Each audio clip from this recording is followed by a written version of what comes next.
Hello everyone, and welcome back to my channel, and welcome back to another installment of Beyond the Build. Today we're going to be looking at what you should do after you eat. Should you walk? Should you rest? We've all had those moments before where we've had a nice meal, and you feel full, and your body starts to slow down. And you're oftentimes faced with a decision that on the surface looks harmless. Should you sit down, rest, and relax, or get up and move? Most people will choose comfort without even thinking twice. But what if that simple decision is quietly shaping your long-term metabolic health every single day?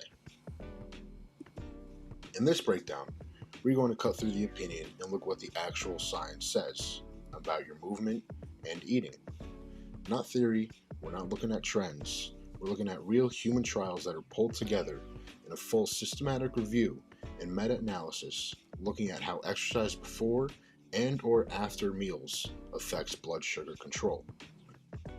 So before we really get into the post-meal spike and why it matters, I kind of just want to talk about something that you've probably heard versions of before. You know, advice that's usually passed down and thrown up as old wisdom. And that is to take a walk after you eat. It sounds simple and it almost sounds too simple. The kind of advice that people usually dismiss and overlook because it doesn't sound, scientific enough.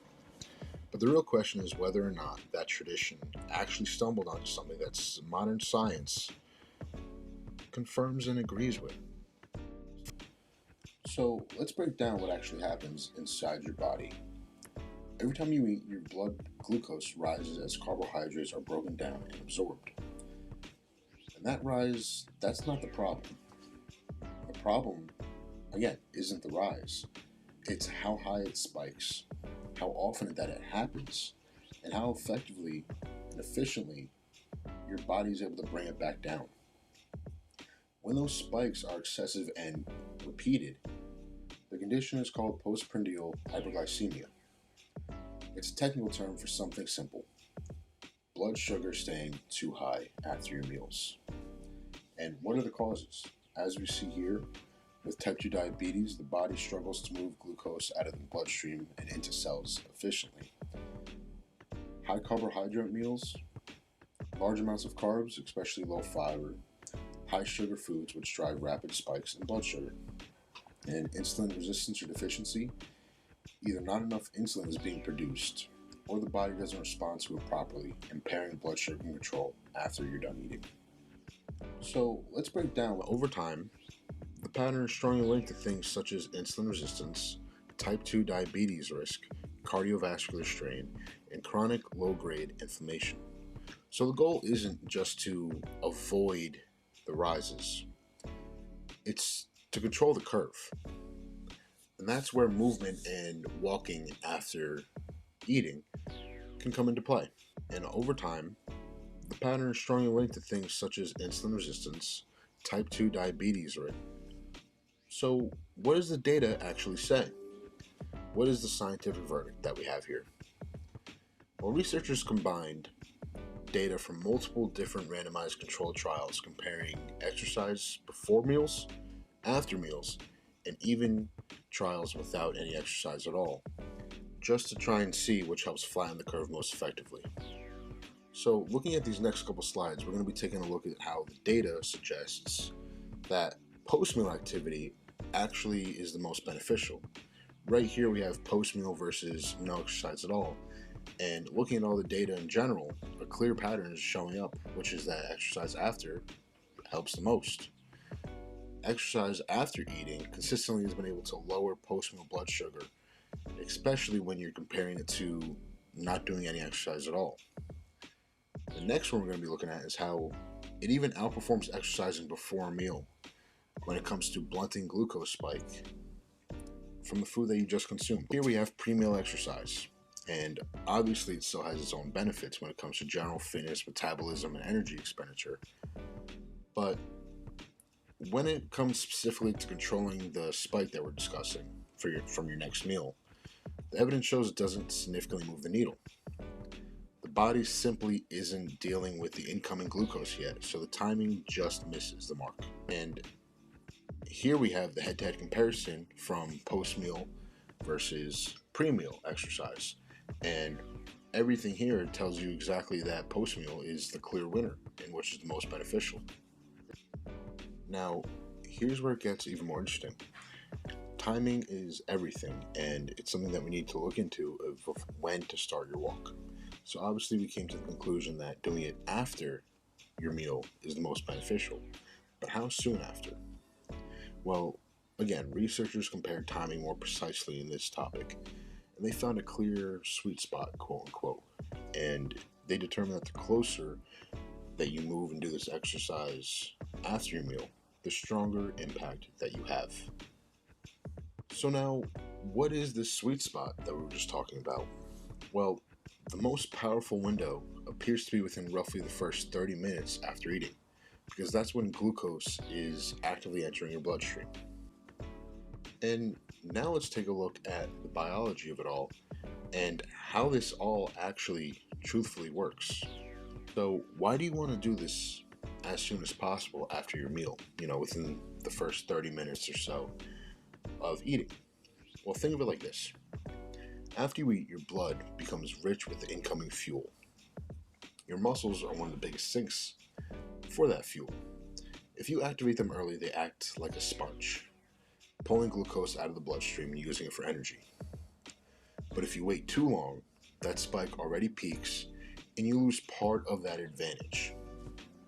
The research behind this comes from pooled analysis of controlled trials, and the conclusion is consistent. Again, that post-meal is best for controlling this, but post-meal movement reduces glucose excursions more effectively than delayed movement or pre-meal activity in general. So yes, after your meal, but within that first 30 minutes, it's actually a pretty big difference maker when it comes to what you're trying to do here. To continue on with what I was saying with the last slide, your muscles primarily use stored glycogen and fat for fuel during activity, rather than relying directly on sugar from the most recent meal that you had. They draw from the internal energy reserves first, breaking down the glycogen into glucose and tapping into fat stores when needed. This keeps performance steady while maintaining stable blood sugar levels. When fresh glucose enters the bloodstream after a meal, muscles don't necessarily just ignore it. They use it to replenish the glycogen stores inside the muscle that you previously used up.